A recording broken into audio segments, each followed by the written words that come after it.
OK, pour ça peut servir, vous avez toujours celui sur le côté là, avec les hexagones là, la copie du plan de travail qu'on avait faite.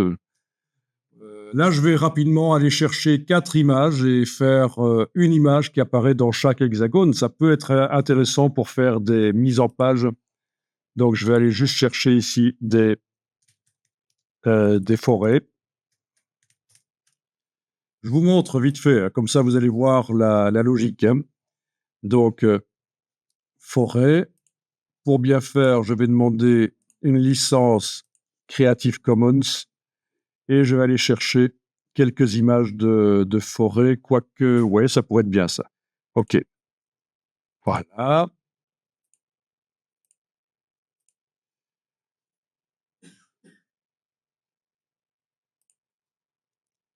Là, j'enfonce la touche commande quand je clique sur afficher l'image, comme ça envoie vers un nouvel onglet, vous voyez,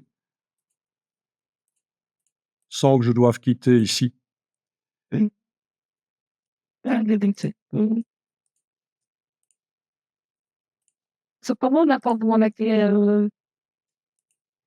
Donc, j'ai enfoncé la touche commande pour que ça ouvre dans un nouvel onglet sans quitter le résultat ici. Bon, je vous montre le principe, hein, vous avez compris, mais quand même, je vous montre. Quand vous avez vos 4 onglets avec vos 4 images, hein, vous allez faire un copier l'image, puis revenir dans Illustrator, vous allez coller, la voilà. Je reviens ici dans autre onglet, clic droit, copier l'image, je reviens dans Illustrator, je colle. Voilà, autre onglet, clic droit, copier l'image, je reviens dans Illustrator, je colle. Voilà, clic droit. Ah oui, je fais ça rapidement, hein, mais voilà. Et puis après, il faut que je fasse les masquages. Donc c'est assez simple. Toutes ces 4 images devraient être envoyées à l'arrière-plan parce qu'actuellement elles sont arrivées après que les hexagones ont été faits. Donc elles doivent être sélectionnées, toutes les 4. Je les englobe avec la flèche noire et je demande objet, disposition, arrière-plan. Et comme ça, elles sont derrière les hexagones, vous voyez.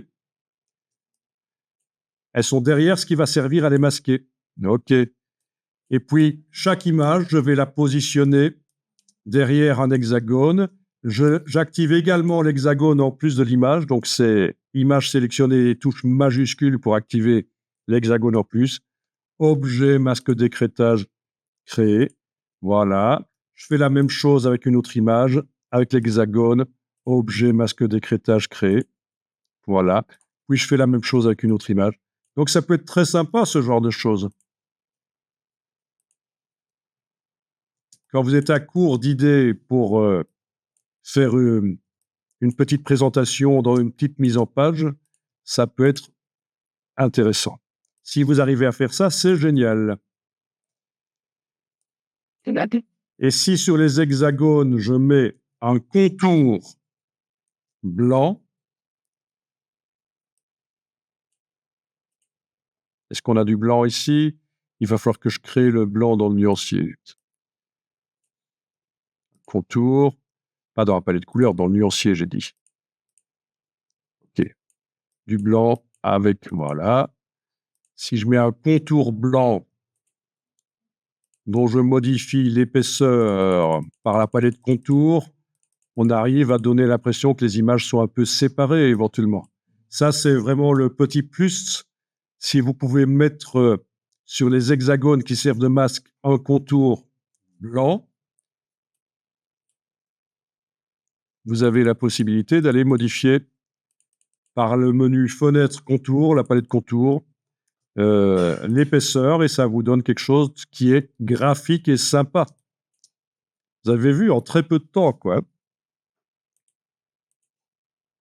Allez-y, testez ça.